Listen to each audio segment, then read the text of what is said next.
KR news official में आप सभी का स्वागत है। आज मैं बात करूंगा कैराना लोकसभा सीट की। कैराना लोकसभा सीट पर कई बार ये देखने के लिए मिला है कि यहाँ पर कभी भी कोई राजनीतिक पार्टी ये कह नहीं पाई कि ये गढ़ उसका है। यहाँ पर आम जो जनता है, यहाँ की जो आम लोग जो मतदाता हैं, वो आए दिन लोगों को बदलते रहते हैं। जब जब लोकसभा चुनाव हुआ है तब तब यहाँ से लोगों को बदल करके ही संसद पहुंचाने का काम यहाँ की आम जनता ने किया है।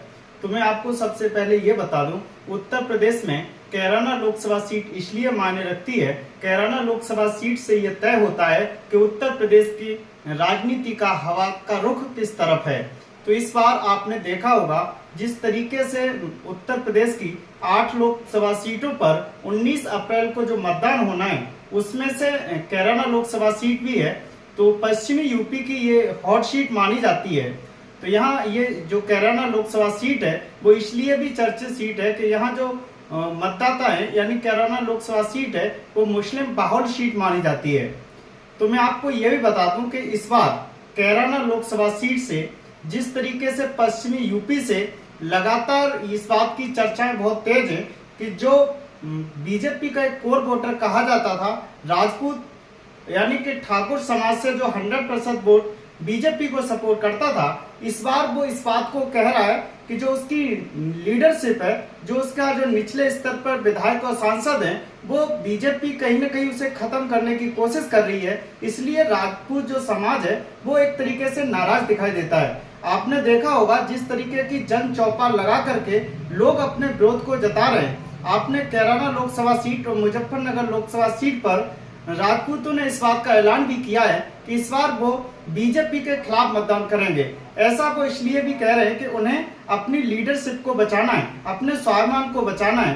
तो इस बार मैं आपसे इस बात पर भी चर्चा करूंगा, कैराना लोकसभा सीट पर किसका माहौल बनता हुआ दिखाई देता है। समाजवादी पार्टी ने यानी इंडिया गठबंधन ने यहाँ इकरा हसन को मैदान में उतारा है। वहीं मैं बात करूं बीजेपी की, तो बीजेपी ने 2019 में प्रदीप चौधरी बीजेपी की तरफ से यहाँ सांसद चुने गए थे, उन्हें दोबारा से लोकसभा का टिकट दिया है। माना यह भी जा रहा था कि प्रदीप चौधरी को जब यहाँ टिकट दिया गया तब बीजेपी के कार्यकर्ता भी उनसे नाराज थे। जिस तरीके के उनके कार्यकाल में उन लोगों से उनका आना जाना नहीं रहा है, आम लोगों की समस्याओं का उन्होंने ध्यान नहीं रखा है, तो आम लोगों की नाराजगी उनसे तब भी देखी गई थी। माना जा रहा था कि उनका टिकट कट सकता है, लेकिन बीजेपी ने उन पर एक बार फिर से जो विश्वास जताया है। तो इस बार जो कैराना लोकसभा सीट पर मुकाबला जो देखने के लिए, कड़ा मुकाबला जो देखने के लिए मिल रहा है वो कैराना इकरा हसन और प्रदीप चौधरी के बीच में। लेकिन मैं आपको यही बता दूं, यहाँ का जाट और गुज्जर मतदाता भी कहीं ना कहीं बीजेपी से थोड़ा सा नाराज दिखाई देता है वहाँ के लोकल प्रत्याशी को लेकर। तो यहाँ पर जो राजनीति है वो काफी गर्म है, काफी चर्चित है। इसलिए भी माना जाता है कि पश्चिमी यूपी में राजनीति की जो सक्रियता है वो काफी ज्यादा देखी जाती है। तो मैं आपको एक और ये भी बता दूं, यहाँ जो जाति समीकरण है वो काफी कुछ कहता है और इस बात पर मैं विस्तार से चर्चा इसलिए भी करूंगा, कैराना लोकसभा सीट को लेकर के 2014 में जब बीजेपी उत्तर प्रदेश में एक भारी बहुमत के साथ सीटें जीत करके आई थी, तब भी यहाँ से ही कैराना लोकसभा सीट से ही बीजेपी का एक बड़ा चुनाव का ऐलान हुआ और बड़ी जीत, बम्पर जीत हासिल की। लेकिन इस बार देखना होगा क्या इस बार वही जीत हासिल कर पाएंगे या फिर इस बार कड़ा मुकाबला आप देखने के लिए मिलेगा।